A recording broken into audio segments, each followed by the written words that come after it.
Good evening, everyone. Good evening. I hope you've enjoyed these last few weeks and you've gotten something out of it. City of LA thinks it's really important because this helps you prepare, and what more than anything what we want is when you actually break in and work with us, that you're successful. I can tell you historically, I've seen contractors get so excited because they were listed on one bid, then another bid, and another, and before they knew it, they were struggling and ended up going out of business because they had too much work that they couldn't handle. And that's one of the things you also have to learn. You know, and that goes back to the whole bidding, estimating, knowing what you're capable of. With that said, you know, I kind of talked about this, our small sidewalk program, when you were starting this. Well, we ended up getting 35 responses, 34 from contractors. Of those 34, 22 are first-time bidders with us. And of the 34, 80% of them came from this program. So that's why I'm here. That's what I want to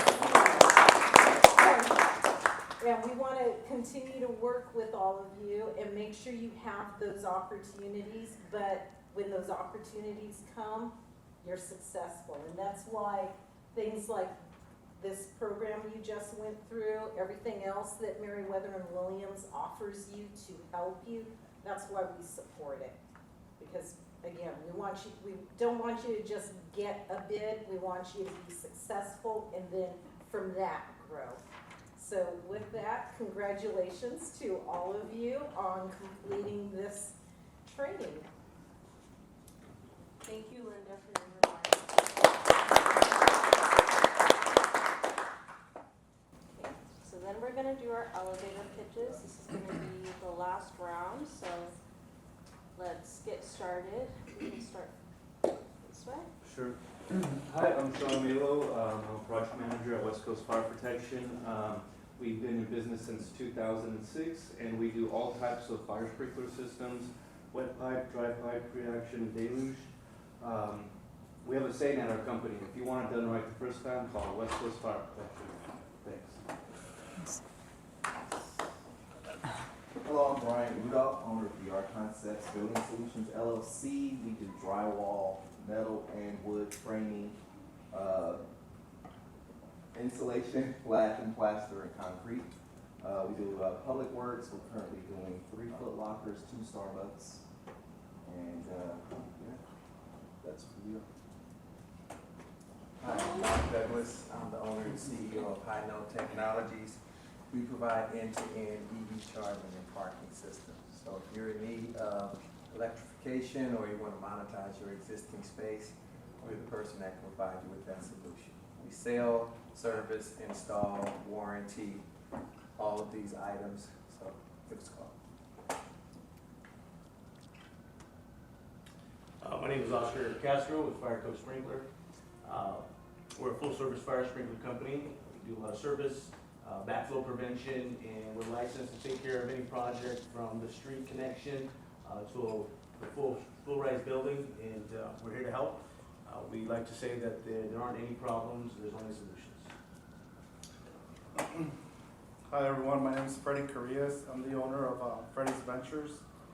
We're a trucking company that also sells construction materials, and we help support general contractors and plants all over LA. Hi, my name is Juan Baraja. I'm the owner of Ace Construction Inspections. We help owners with inspections dealing with concrete, welding, epoxy, anchors, anything with deputy inspections. We're there.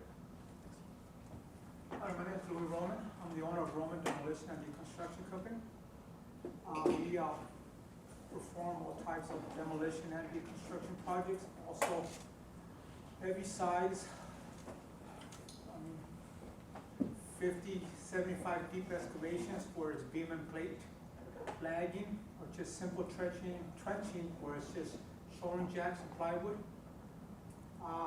I was a member for 29 years. Out of those 29 years, 20 of those years I was a foreman. And I just gotta say this out. In those 20 years, I never had a lost time injury or even a near miss incidents. So that's gonna be one of my main goals as my company is safety first. I'm certified as a DBE, SBE, LBE, and just Monday I was notified by the city that I was MBE certified now. Our slogan is tearing down the past for a better tomorrow. That's it. Okay, good evening, everybody. My name is Daniel Aguirre. I'm the owner from 686 Propane. So pretty much my company, I have it's a family business. I have since 10 years running my small business. LA, San Diego, Riverside, Imperial Valley, everything that's pretty much I have too much experience in residential. I'm trying to improve a little bit more on the commercial side. So what we can do, epoxy floors, anything, any surface needs coat, paint, whatever we can make everything beautiful. So drywall, Venetian plaster, anything needs some kind of protection, even in intrusion side we can do too. So yeah, remember, I'll follow to your line. Hello, my name is Pamela Richardson, president of PMR Associates Welding and Fabrication Inc. We are 100% female owned. We provide welding, fabrication, repair services for the general construction, maritime, and aviation industries. Very good. My name is David. I'm an A, B, and C8 licensed contractor. We're focusing on concrete and grading and excavating, and we're here at your service. That was a great job, everyone. Thank you. Hi everyone, congratulations, we're happy you made it this far. And so I will be reviewing the case study. This was sent to you, I believe, last week. And so we did get one submission from Team 3, if you were part of Team 3. And so I'm just gonna go over. I'm gonna go over why, I would say points, even if you didn't get to it, I would still encourage, if you didn't have time, we all know everybody has a livelihood, maybe you're too busy, still go back and reflect on it after we kind of go over these key points on how it would be helpful. So the submission was addressed to the correct recipient and thoughtfully written. So it was addressed again to Robert. They did write, why they were interested, why their company should be chosen. That's definitely important. You want to add some personality to your cover letter.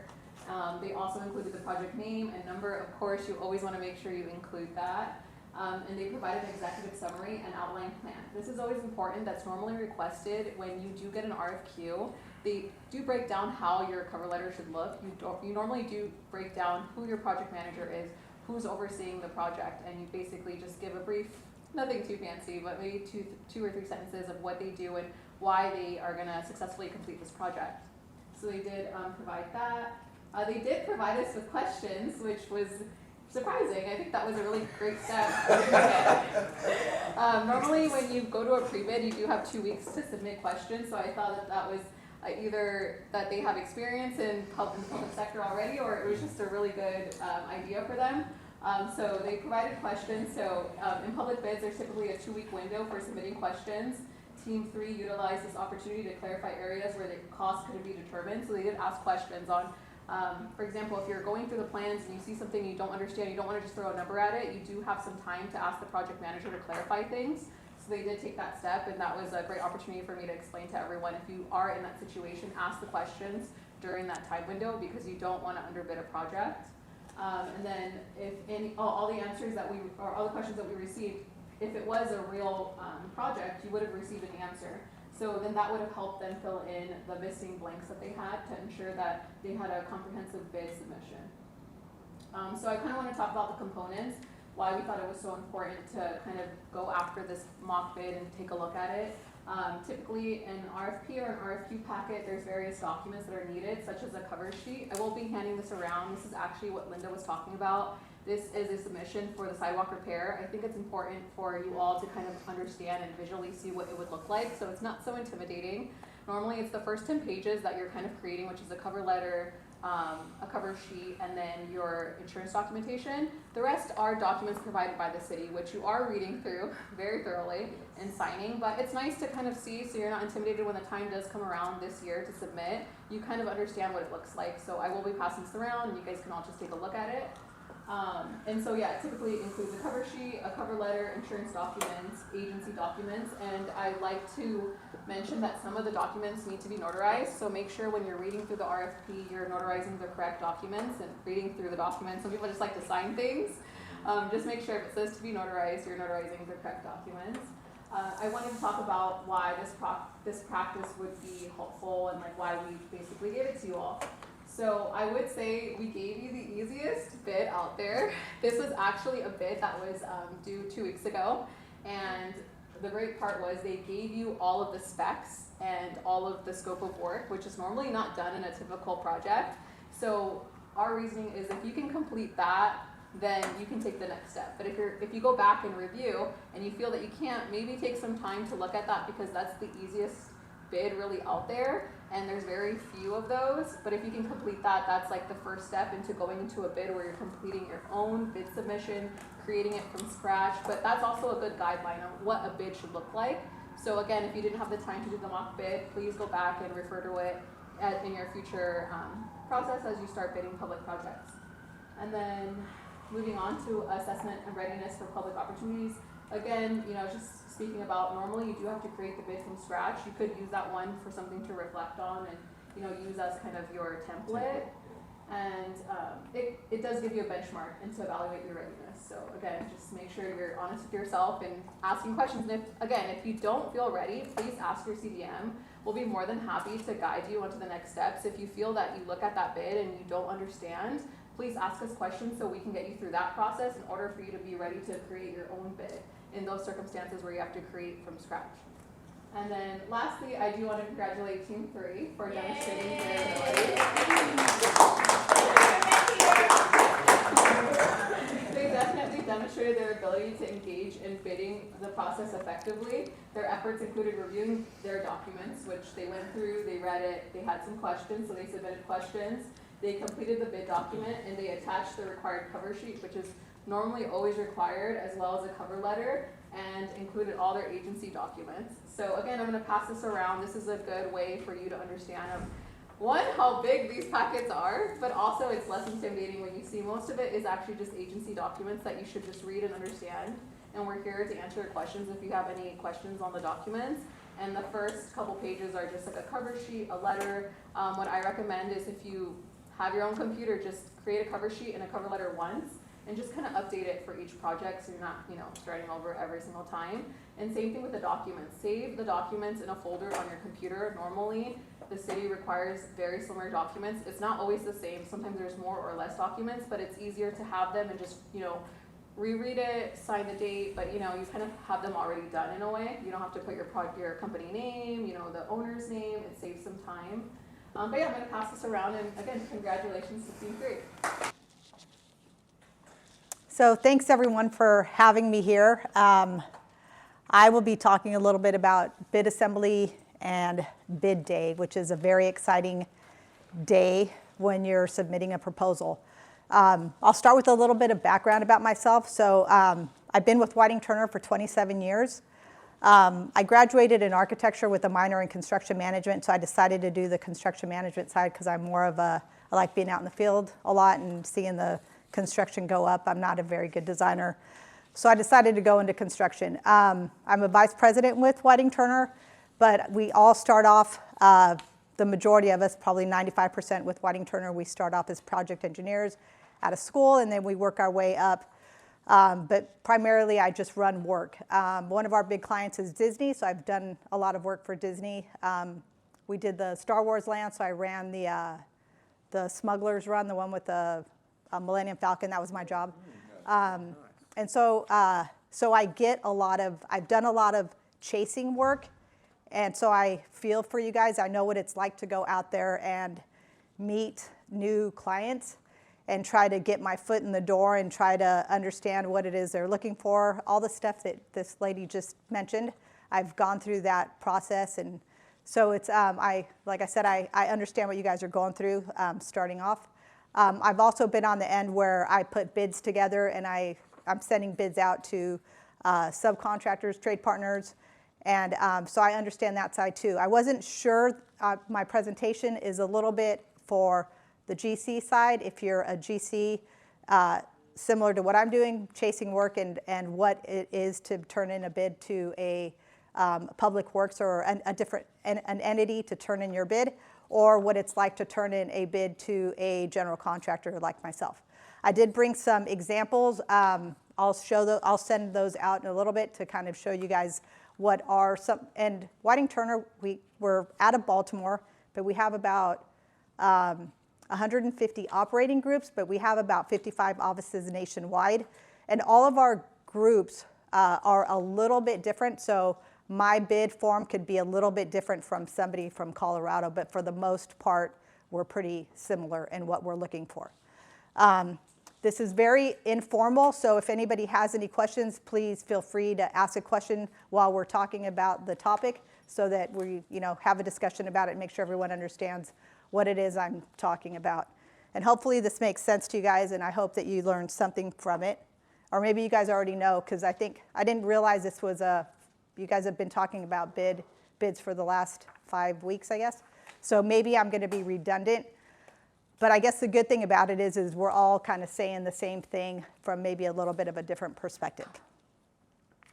So the importance of a bid. Obviously, when you submit a bid, it could be the beginning of a train wreck. So it's very important when you're submitting a bid that you're sure that's what you want to do, submit it. Because you can always pull back if you realize this is too much, I'm going over my head, or this isn't the right project for me. Somebody mentioned, make sure that you understand your backlog. If you're too busy, maybe at the last minute, you got another job the day before and you're like, you know what, I don't want to bid this, I better hold back.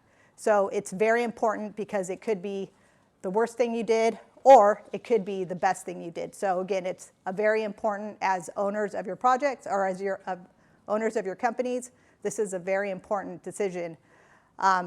And on the good side of it, it could be the beginning of a great relationship with a contractor, with with Public Works, with an entity. So just it's important is what my point is here. So some of these are going to be kind of in I hope they're in sequence, but you want to have a plan for bid day. Make sure you're not just looking at the forms that day. You should have started looking at them as soon as they came out in the street.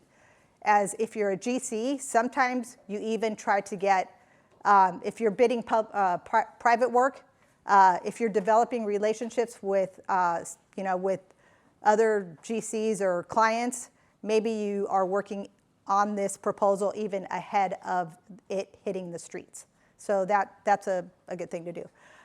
You want to make sure you're assigning a bid captain and a bid team for the project. If it's one person, two people, however big that project team needs to be, you need to make sure that you've got enough people that are putting the bid together for that proposal. And then make sure everyone's keeping all communication open. The last thing you need is you don't realize somebody's working on something else, and just make sure everyone's, what we like to do is like every day we kind of meet with our team, everyone who's bidding it, and saying, okay, where are you guys at? Do you have enough coverage? Do you have enough trade partners bidding concrete, enough masons, enough whatever the project entails? Make sure that you have enough coverage and communicating. So this is what we do. We do an agenda. Depending on what the project is, we have somebody put an agenda together, and the agenda basically goes through every day what we're going to do until the proposal is due. So yellow, we're reviewing it. There's the pre-proposal meeting that's mandatory. Make sure that the right person is going to that, whether that's your superintendent. Usually it's good to send two people because sometimes two people can see different things, and so it's good to send maybe your PM and your superintendent to the job walk. And then we have it all the way till the end, and then usually we have a day that we say pencils down, we're done, so that somebody has enough time to put all the forms together. Because if you wait till the last minute, I just submitted a proposal last week, And I was off for almost a week, the other guy was off for a week, and then the poor gal who was putting it all together, we didn't get her the stuff till the morning of the proposal. And there we were at 2 p.m. when it was due, and we were trying to get everything pulled together. And the guy who was going to put the proposal in, he couldn't submit it into the computer. Something was wrong. So thank God that everybody had a problem there was something wrong with their system. So we called, emailed, and they accepted it because everybody was having the same issue. But my point is we shouldn't have been waiting until the last minute to submit this proposal. We should have submitted it a couple hours ahead of time, not at the very last second. So this agenda, if anybody wants to do that, question? So what's the earliest you can submit a bid? You could submit it the next day, usually. I mean, I honestly don't think that there's a time frame for people to submit bids. Submit it too many days ahead? Can you no. If you want to get it done because you're done with it, submit it. But it depends on what you're bidding. I mean, if you can get your last minute bid, you want to wait as long as you can. I mean, there's pros and cons, and if there's a chance for you to get your number to a more competitive bid, then you'd probably want to wait till as long as you can, as long as you have enough time to submit it. I would not recommend waiting for the last minute. It used to be where we would call in bids back in the day. Somebody would be standing on the payphone with a pen, all of our forms filled out, and they would just be filling out the last number. So it would literally be the last minute. But but if anyone's interested, I can get you guys a copy or something similar where you guys can get this stuff down, because it's important stuff if you're bidding something to like Public Works. And then this is just the last sheet. And then I'll kind of go through what some of these are, but basically the gal who does this for us, she does every section of the proposal that we have to submit. So like section 4 is diversity. We need to make sure we have a plan. We need to make sure all of that's submitted. That's section 4. And she'll list who's responsible for it and what day do they need to have that information back to her. And typically we like to have the whole package pulled together maybe a few days before so that somebody can read through it, make sure everything's good. The young lady mentioned the cover letter and that you can have one ready. Make sure that what we like to do, what I've seen before, is people highlight the things that change so that when you're doing it, you know to pay attention, just change the stuff that's highlighted, because you don't want to leave a different job name on another project that you're submitting for. Or I've gotten bids that say, Clark Construction, and I'm like, okay, this one's out the door. So, I mean, some people take it seriously. It's like, really, they couldn't even put it to the right job number, name, or the right company that it's going to. So, anyways, you want to be careful that you're checking all that stuff. Question. So Yeah. That's an internal document. Yeah, that's internal for the bid team to make sure that they're not missing anything and that you have somebody that is responsible for every section. How long does it take for all your people to compile all of that if it's all kind of pre-made templates that you've used before? It could take, because we're all doing other stuff at the same time, it could take about 2 to 3 weeks. Because if somebody just sat down and put it all together, probably 3 or 4 days. But because everyone's working on other stuff, it takes a while for everyone to pull it together. And sometimes like on some of our projects, when they request project sheets, that takes a little bit of time for somebody to write it all up and make sure that it's specific to the bid or the project that you're bidding. You want to make things as specific as you can to what you're bidding, so that whoever's reading through it knows that you understand what you're bidding and that it relates to that project. That's probably one of the most, I would say one. So I was on a team where we had to select the architecture team, and we probably got about 35 submissions, and I had a submission that had a highlight that says insert job name here, where they didn't put the job number, name there. And so a lot of people use templates, but the ones that didn't use templates, I was like, okay, let's go with these people who actually put a lot of time and effort into maybe putting a schedule together, or just, how they were going to build it. The cover letter is super important because on the last cover letter that we did, we kind of talked a little bit about how we were going to build the project. And if somebody sees that, they're like, wow, they know the schedule, they know how we're going to build it, and we know that they've taken time, for this project. So it means a lot. Okay, so make sure you have, did somebody have a question? Make sure you have all your forms filled out and signed, notarized, like she mentioned, if they need to be notarized. Make sure that the signatures are by the appropriate person. There's obviously only certain people that are allowed to sign on the company's behalf, so make sure you've got that right.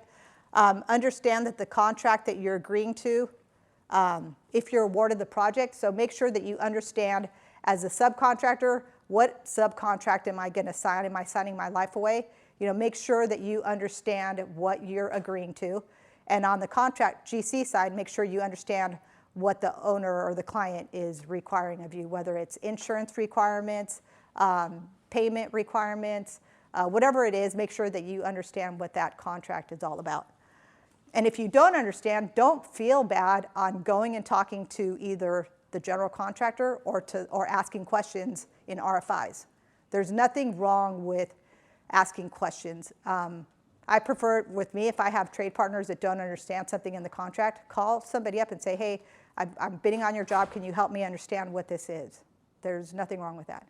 You mean call somebody, can you call the estimating department? Do you have a question? Yeah. If you're bidding for a general contractor and you're bidding to them, is that what you're saying? Yeah. Yeah, you can, whoever's putting that estimate together, call them up and say, hey, you have this question here, I don't understand. Unless they have if they have a specific RFI like process, but even if they have a specific process, you could still call them up and ask them. All they could say is, no, you have to go through the process. But most of them won't. They'll take your call and try to explain it to you. Does Whiting Turner have preferred contractors? I wouldn't say we have preferred contractors because we are always trying to like widen the net. But then sometimes there's it seems like it's always the same subcontractor sometimes. When it becomes the same subcontractors, it's like, come on, we got to change it up here. Let's get some more subcontractors. Locally, I'm actually upstairs in our office for downtown LA, and this is kind of a side note, but we're chasing more public works jobs. So we've got a lot of diversity requirements, and so we're looking to expand our network of trade partners. And then check and double check your final numbers and your bids. You always, if you're using Excel sheets for your numbers, make sure that maybe you have somebody to check your number, that it's an accurate number, that the math is right. I just was on that bid that I was working on. I double checked I asked him, I'm like, hey, your numbers, make sure you're checking all these other sheets. And we looked at the numbers and they didn't match up at all. So you want to make sure that you're checking numbers that maybe are populating another sheet. What are your turnaround times like for RFIs and things like that? Once you're on the job, they're usually about 48 hours, 2 days. But in bidding processes, it's probably what we'll do is we'll do maybe like a week or 2 week, maybe about a week time frame, and then we submit all the RFIs to the design team, and then once we get them all back, then we'll send them back out to everybody. Make sure that you know the date and the time of the submission, and then ensure that addendums are included. A lot of times they've added addendums that maybe change something a little bit. Maybe it changed the date, maybe it changed the time, maybe it changed material, but just make sure that you guys understand what the addendums include.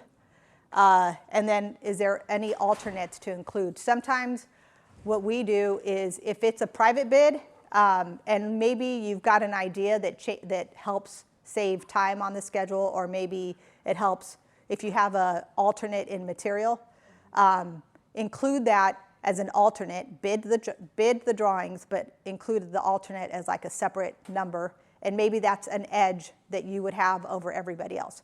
You always want to think about, what edge do I have? Everybody's going to look at the same drawings, everybody's going to submit on a number, but what edge do you have to submit, to what's going to help you get that job? So try to figure that out. If that's something that something that, some sort of a strength that you have, whether, again, safety that you mentioned or something, just, you want to highlight that. Something that sticks out that nobody. Yeah, that nobody else has, exactly. And if it's safety, like on that project, like if you know that there's a ton of shoring, you can say, hey, I've done the shoring and I've been so safe, I've done miles of, safety for plates, talk about that. Bring it up somehow. Would you say that in the cover letter or the executive summary, or where would you? I would probably put it in two places. I would put it on my cover letter, and again, you don't want to make the cover letter too long, but maybe bullet points, or put it in your project sheets. A lot of times they'll ask for relevant experience. And so in that relevant experience, maybe you have photos of your project and you can just say, hey, this one's exactly like the one that you're doing. And then make sure that the forms are all filled out in their entirety. Don't leave anything blank. And they usually say that even in the proposal. If there's nothing for you to put in there, just put an NA so that they know that you've read through everything. And then if a bid bond is required, make sure that you've submitted the bid bond with it.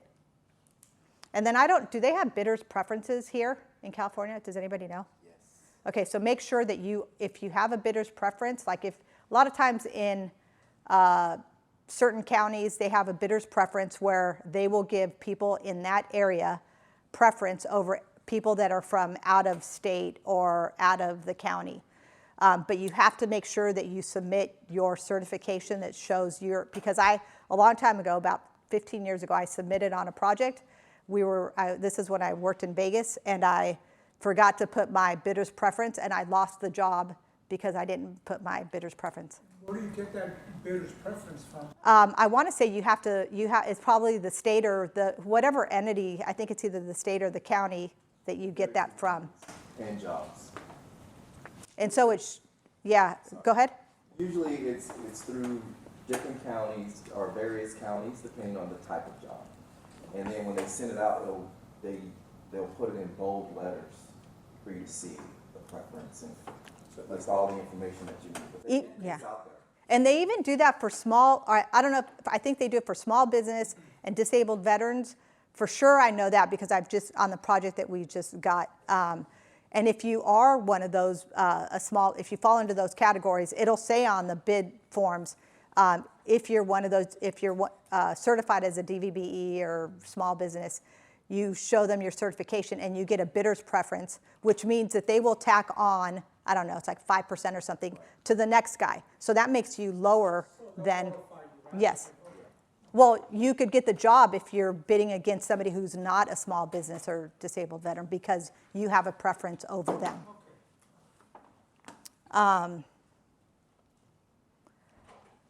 And then the other thing is make sure that all the forms that they're asking for are all up to date. Like we have to show, like when they ask, are you bondable? And we have a letter from our bonding agent.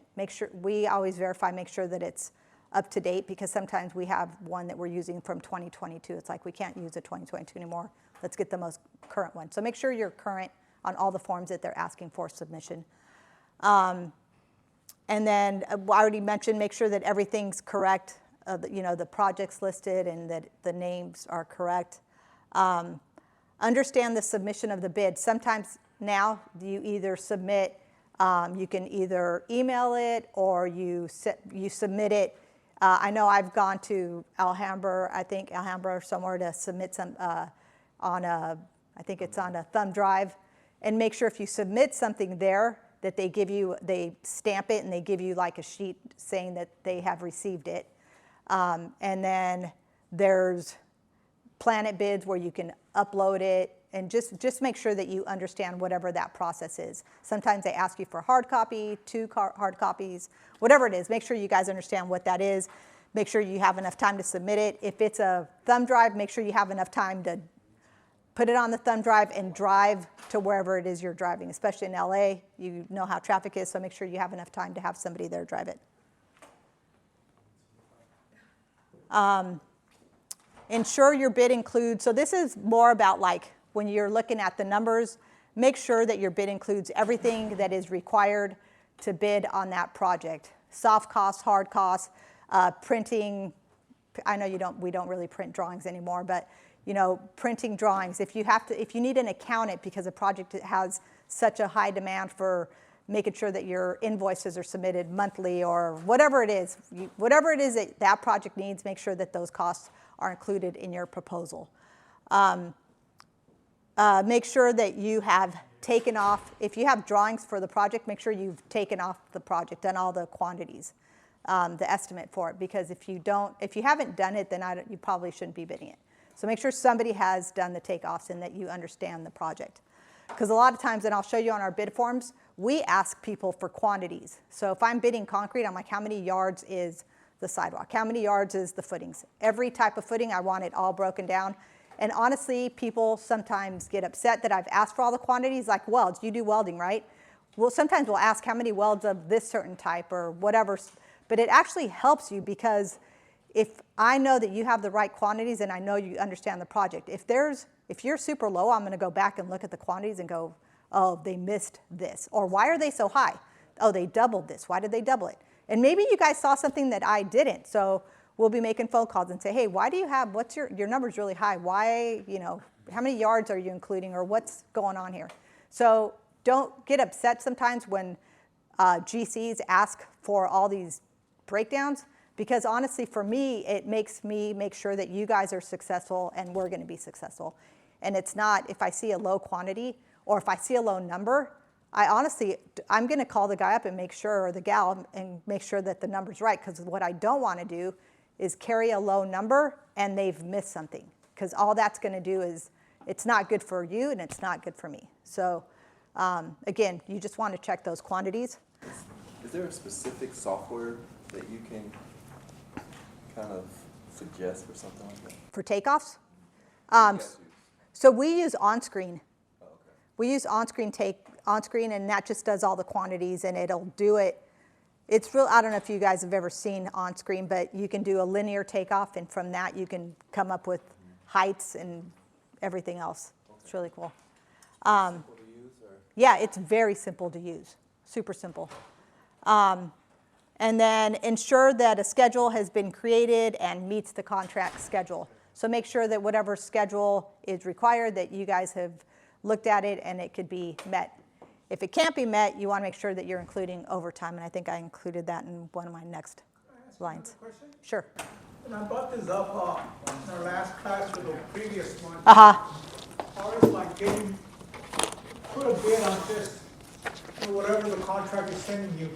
And I brought this up, I called National Demolition in Pinhall, and they not worked around, and they told me that the way they bid the job, that they walk the job. They don't go off by the, whatever you call the bids. Oh, did I give you the same one? I'm sorry, say that again? They prefer to walk the jobs, that way they see whatever obstacles, access. And Oh, yeah.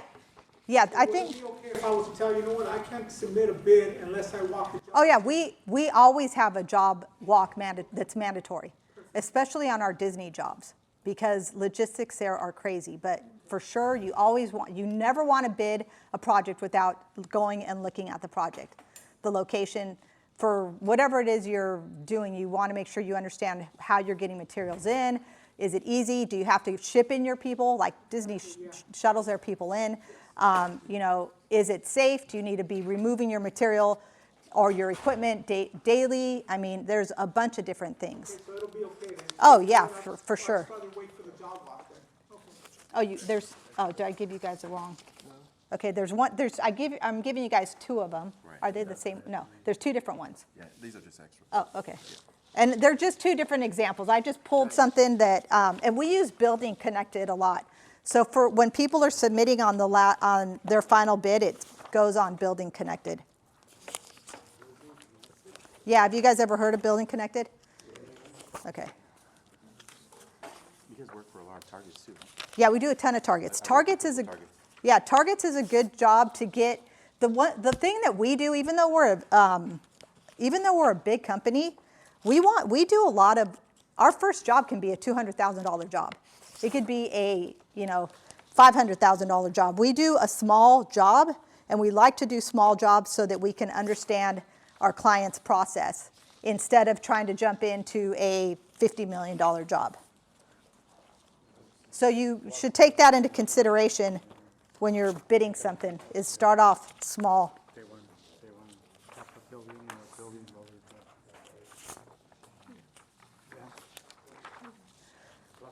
So the one of them that I gave you guys, I need to throw my glasses on, is concrete. And so you'll see there, and this was a large project. This was a Disney project where, we had all of, sometimes we put in a bunch of stuff for that subcontractor. Like for this one, for our concrete guys, we like to include structural excavation. We try to do it turnkey for some trades, and that was the case for this one. So we wanted to know, your rebar, how many pounds did you have, spoils, haul off, foundations. They're crazy, but again, if you're a small business and you can only bid a certain piece of it, don't be scared to ask, hey, I'm a small business, I can only do whatever, $1 million or $500,000, whatever the number is, and say, I've looked at the drawings and this section right here, I could probably do, and not a problem. Are you guys willing to break this up? And if it's my project, I'm gonna say yes. So don't be scared to ask, can we break up this project? Or tell me who your prime subcontractors are that are bidding, and can I call them and team up with them? And maybe you're giving all of those prime subcontractors your price to include you as part of their team. Does that make sense? Okay. And then the other one I gave, again, these are just examples of our bid forms, and this is what we ask for on bid day. We're asking for, you've already looked at our subcontract, but we ask for your license, your classification, your P&P bond percent, your EMR, all these different questions. But if anybody bids any Whiting Turner stuff in the future, don't hesitate to call me if you guys have any questions. We ask for labor rates for change orders. So if we have change orders, what we prefer to do, especially on my jobs, I like to have unit rates and I like to have labor rates, so that when we have change orders, I easily know what your labor rate is and what maybe if it's concrete, what your cubic yard number is. Question? Yeah, just a general question, like, how do you think how with inflation, how much do you add more, For each one of them, you basically would have to go off of your historical data. So if you know that the union goes up, let's say the labor rate, if you know that the union goes up maybe $5, $6, $7 a year, you would want to include that. Same thing for materials. If you know materials goes up maybe 5, 6% a year, then you include that. But it's definitely make sure that you've included escalation costs. Because, and again, it depends on the contractor. This is just a Whiting Turner example. And then sometimes we'll add, if it's a deduct, our deduct could be, we'll get a less of a credit. So because you've already accounted that kind of in your overall proposal. So you could add, stuff in there and say, you know what, these are my adds if I'm getting a change order. But if you're gonna reduce my scope, my credit's going to be less for a cubic yard of concrete than it is for an ad. Right, that's fair. For credit, yeah, it is fair. But you want to ask those questions. Quick question on joining another prime sub. How do you go about doing that, and who do you talk to would be the best person to reach out to in such cases?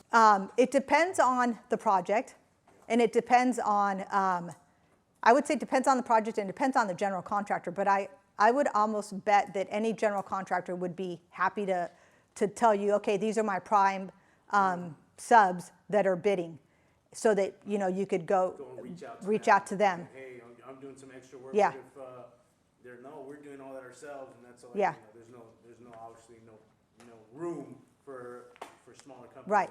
But the thing is if you know that there's, especially for public works projects, if you know who the GC is bidding, and let's say Whiting Turner is bidding, and we're doing public works, we have minority requirements that have to be met. And not all the primes are going to be MBE, WBE, DVB. They're not. So they're looking for ways to get a subcontractor under them. So Public Works is always a great place. We're actually trying to, it actually worked for us, it works better because a lot of times the smaller businesses can't meet our insurance requirements. So it's like, okay, well, hey, team up with, whoever this other subcontractor is and have them, you guys need to figure out what piece makes sense for you to do as part of them. And both making money and being profitable in one way. Yeah, but I try, when I have SBE, small businesses, or diverse subcontractors asking me, hey, who are your prime? I have prime subcontractors that are bidding. I have no issues sending those out to you. Really? Yeah. Question? As far as, when you hire somebody, do they gotta be union signatory? It depends on the project. Depends on the project. Yeah, because sometimes there's private projects that they're not willing to pay. Yeah, they don't want to pay. But I would say, all of Disney's work is it's all union. Same thing, I think, I'm trying to remember because I used to do Targets a long time ago, but I think they're kind of half and half. Okay. I remember having the big rat on my project in Vegas. And so I know that, but it was one of the unions that was, upset that we didn't go with a union mechanical guy. Okay. A lot of it's night work too. How does, When I worked at Target, a lot of it's night work. oh yeah, it is, if it's an open operation, yeah. Yeah, and that was one of the things I think I had on here is if when you're bidding a job and if it's, make sure you understand, is it night work? Okay, well, make sure that your rates are increased for the night work. Yeah. Nancy, it's always concerning to me, like this public entities like FACLA, they take the lowest bidder. Now, my understanding is you guys do your own estimate, then if the numbers are not right, then you decline that lowest bid, right? Am I correct? I guess it depends. I've done bids. If I get a low bid and I've done my own quantities, I usually call up that subcontractor and say, okay, why is your number where it is? And we start going through the line items. And that's one of my things on here is I have a checklist or I have my scope of work to make sure that I'm going through it with whoever gave me their proposal.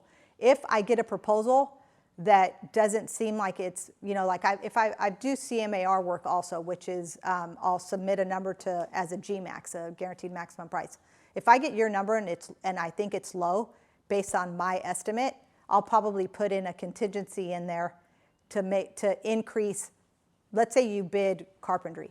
I will, and you give me a number, I'll increase my carpentry overall number to be higher so that when I start scoping you out, we make sure if you've left some stuff out, at least I have money in my bid to cover your cost. Wow, Does that make sense? nice.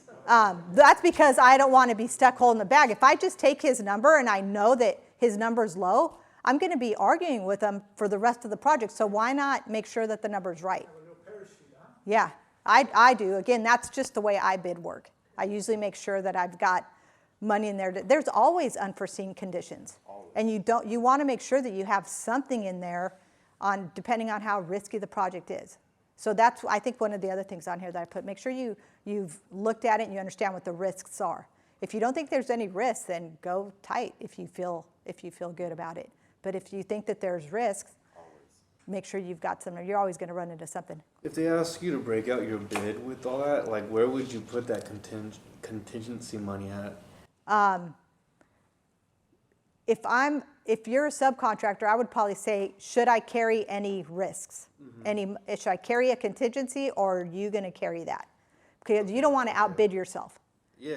And you just tell them, hey, look, I think there's and you want to be open with them, because when my big peeve, when I get a bid from a subcontractor, they've left everything out, they don't include anything, but they knew something was there. It's like, well, why didn't you tell me? If you tell me, then I'll carry the number. If you think that there's something that's going to be added cost because you've done these jobs a million times, tell me what that cost is and I'll carry the cost so that your number is the same as everybody else's number. You know what I mean? Yeah. So you want to have that conversation with whoever you're bidding it to. Because if you include the cost, you might outbid yourself and they're going to go, oh, well, this guy's way too high. But you're high because you knew that there was something there additional. Yeah, okay, So you want to break it out from your base bid. got it.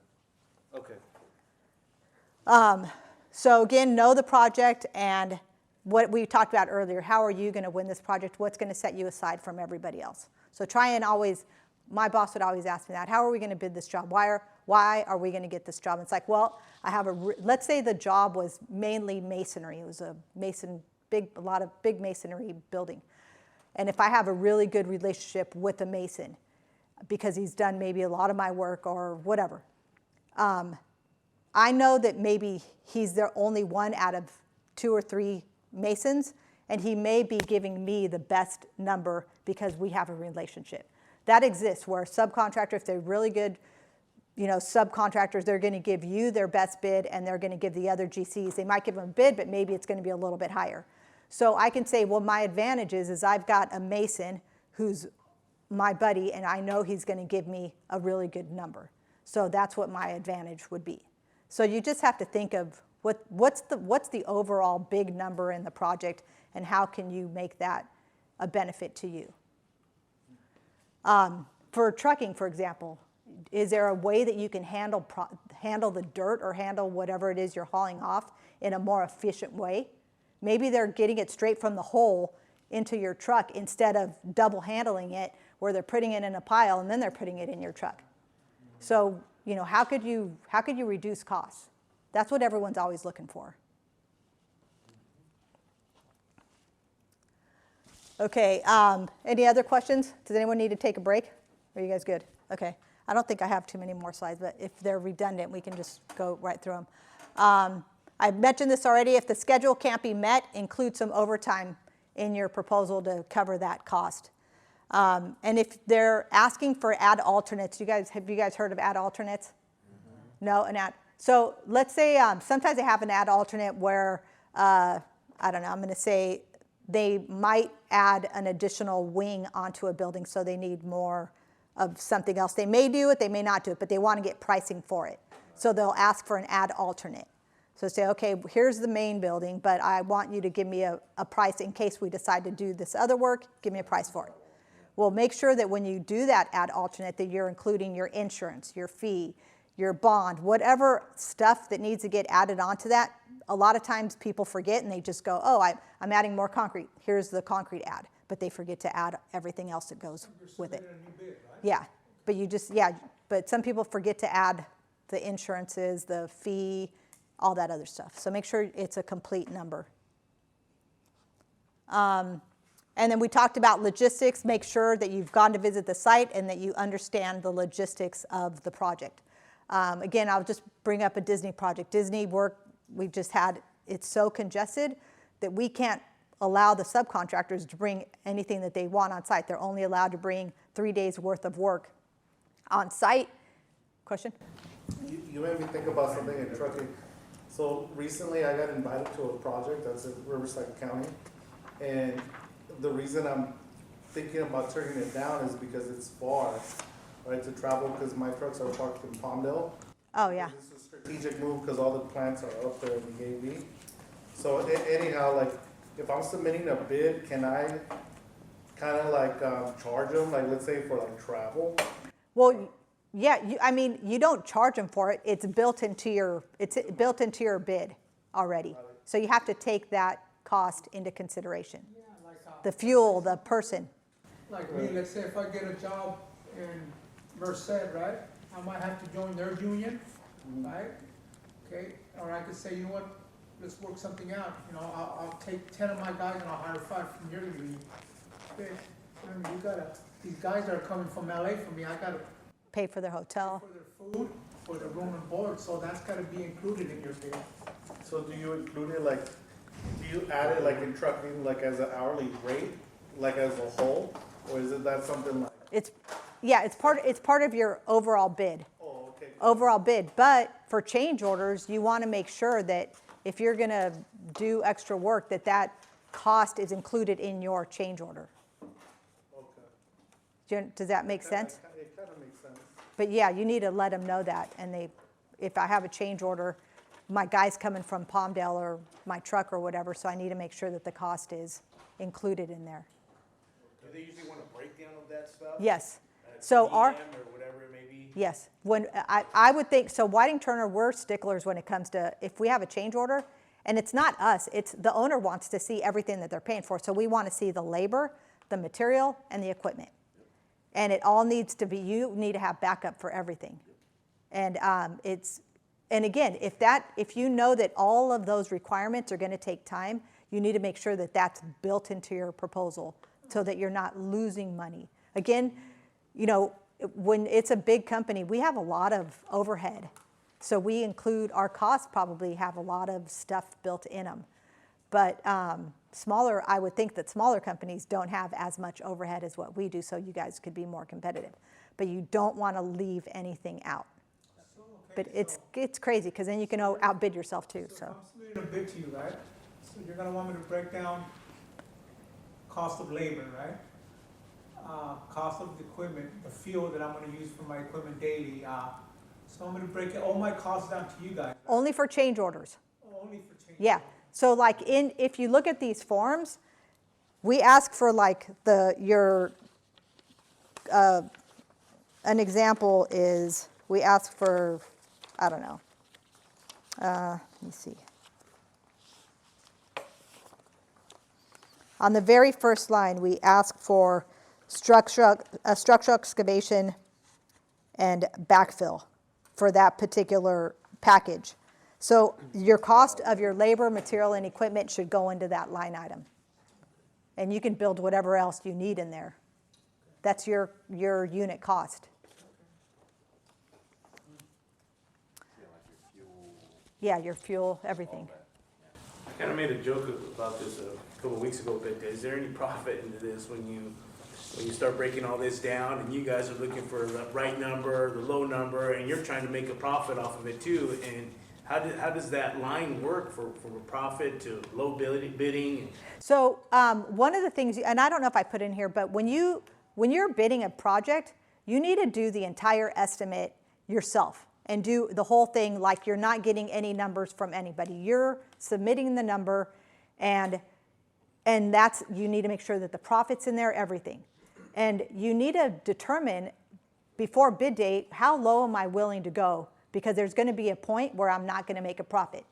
So you need to make, and if maybe sometimes there's room to make a little bit more profit because maybe you've added additional things in there, but there is the ability to make more profit than what you were intending. Maybe you're saving money on, I don't know, stupid stuff like, I don't know, maybe you thought it was going to take 20 hours to do a particular activity, but you had the right guys, the right team, and it only took them 10 hours. Sure. So now you made a profit on there. So you need to think of those, okay, this one I'm probably going to shoot to try to make a little bit more profit. So you need to make those notes to yourself.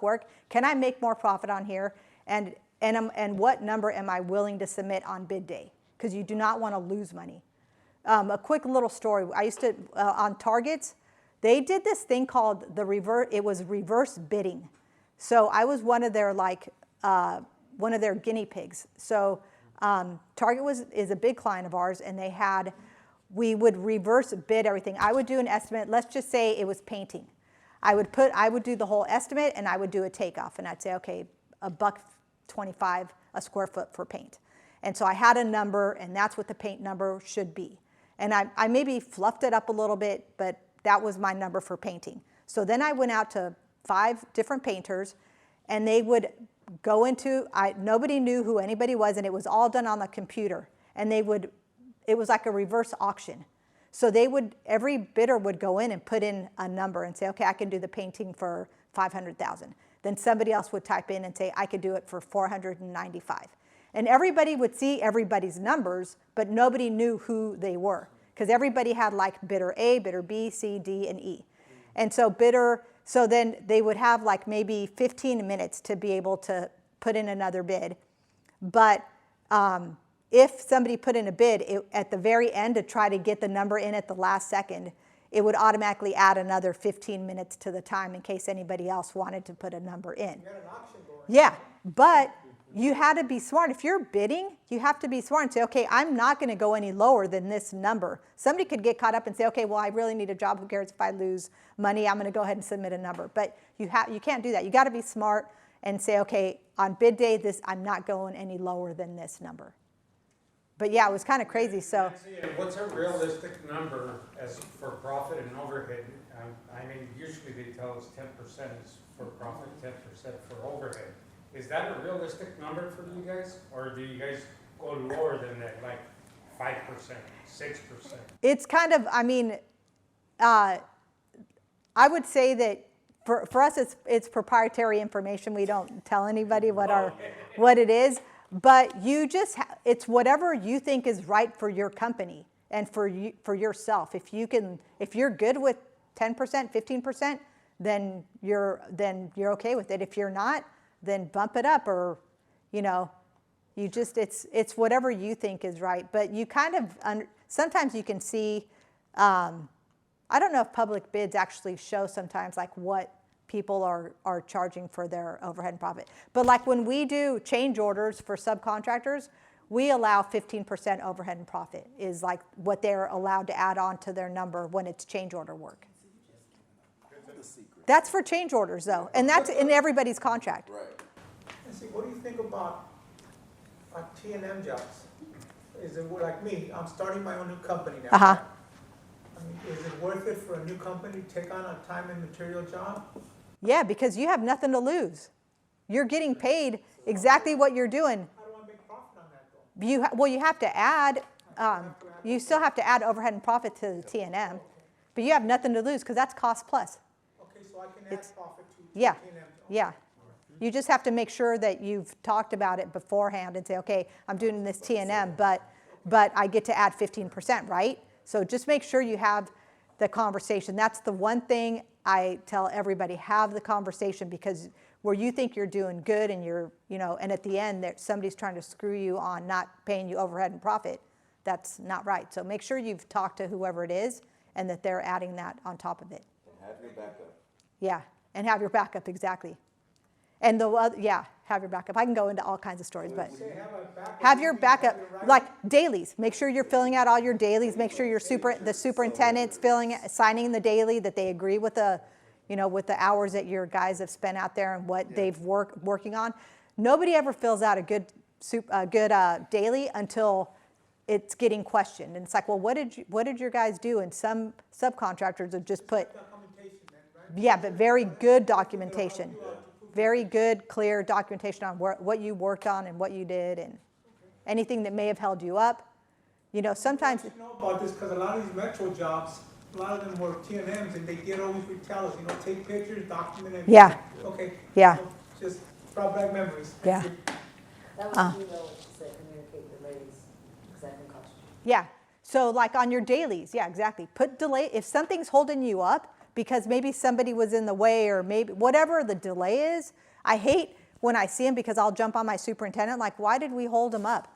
But it's your guys' right to put on there, something delayed me, I wasn't able to get my work done, so my guys had to leave.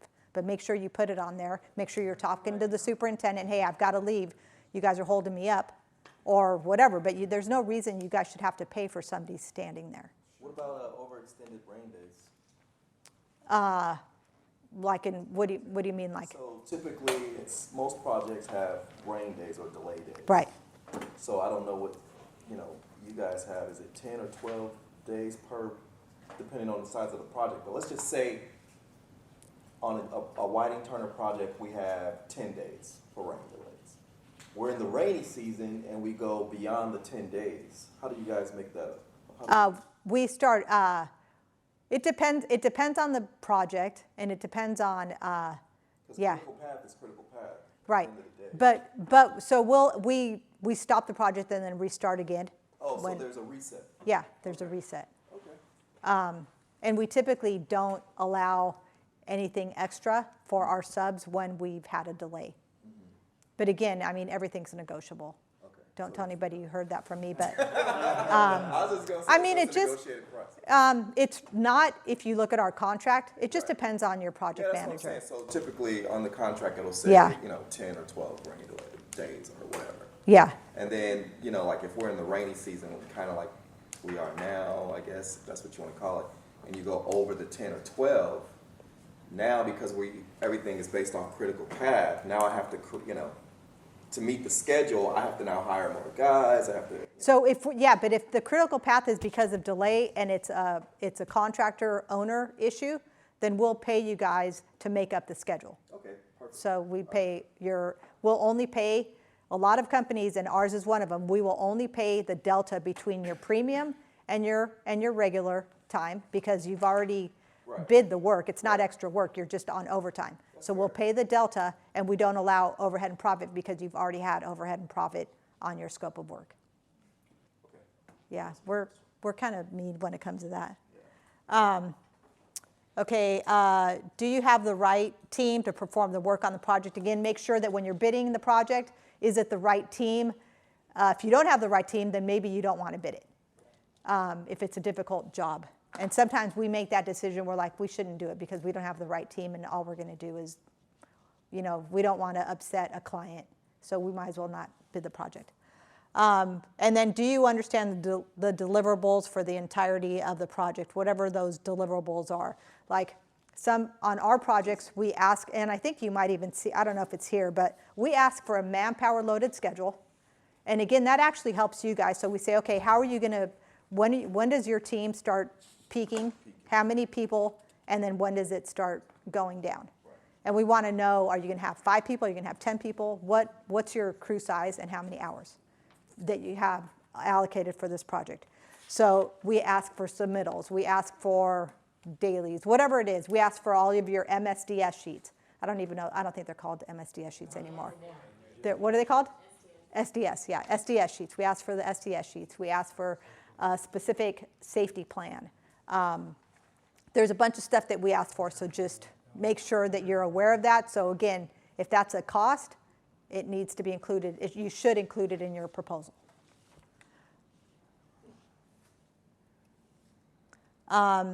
If you're a GC and you're getting bids from subcontractors, you want to make sure, I create a spreadsheet and make sure that everything's in that bid.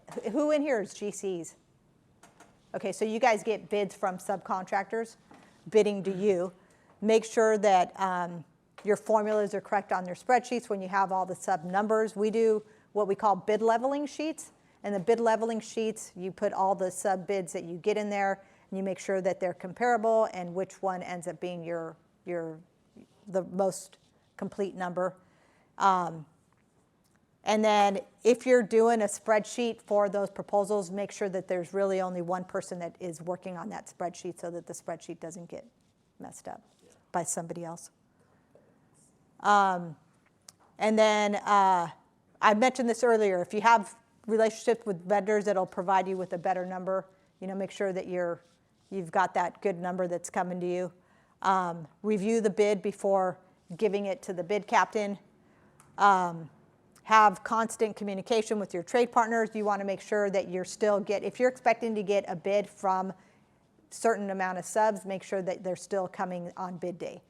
Because if you're not in communication with them, sometimes they forget about it and you won't get a bid, and maybe you don't have good coverage. And ensure that they're including all the addendums. So all the addendums that you get, all the documents that you get, make sure that you're passing those down to your trade partners, that they have all the same sheets. Have a checklist of the scope of work. I kind of talked about that a little bit. You make sure that they're including everything. Have those bid leveling sheets. Make sure that your bids that you're getting include furnishing and installation. It's happened to me before where I was like, man, this is a good number, and I used it. And then after I realized that they only had furnishing it and they weren't even going to install whatever the equipment was. So make sure it says furnish and install. Make sure that taxes are included. Make sure that a lot of times you'll get a bid, and let's say it's a particular flooring, and they'll bid a different type of a flooring that's a lot less expensive, and now you're stuck holding the bag because you won the job and they gave you a price for an inexpensive material that wasn't part of the specifications. So make sure that that's... The tax number's included in the bid, not shown separately. Yeah, in the bid. Yeah. Nancy, I got a question. And again, I ran that job when we tore down that Mulholland Bridge over the 405 freeway. It was a big job. But I never asked. Yeah, I should have been asking because I already knew that this is what I wanted to do.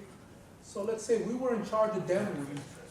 But could I tell you, look, Nancy, this is what you're going to do. You got to put 10 feet of dirt underneath that, that bridge, steel plates plus of the dirt. So when we tear that, when that concrete's falling down, it doesn't damage the Right. food.